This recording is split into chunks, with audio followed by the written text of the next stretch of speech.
قال يا ولد انا بيني وبينه سوء تفاهم وحليناه، لكن اخوك طلع حقود. قلت ليه؟ قال خذ طابوقه وكسر قزازة سيارتي مع انه يحل المشكلة وحقدت عليه.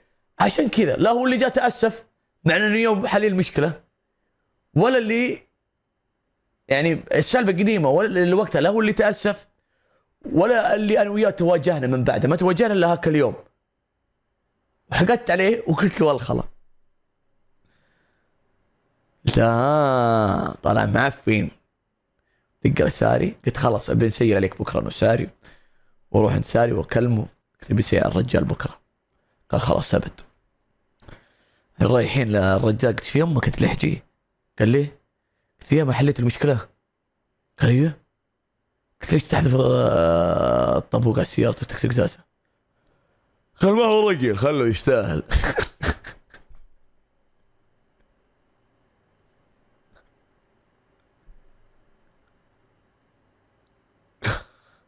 قلت يا ولد انت مالك خاتم انت، يلا خلينا نزوره بس. هو على ما نزور دخلنا، اول ما دخلنا يمر اخوانه موجودين، السلام عليكم يا هلا يرحبون فينا ويسلم علينا هذاك وشاف ساري، يا هلا ساري. ساري يا هلا بك كيف الحال شلونك يا رجل، والله العلي العظيم اني مشتاق لك.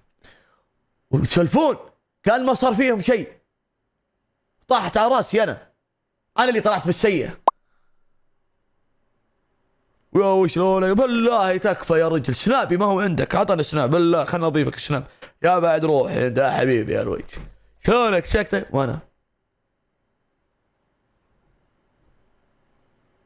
شماسي.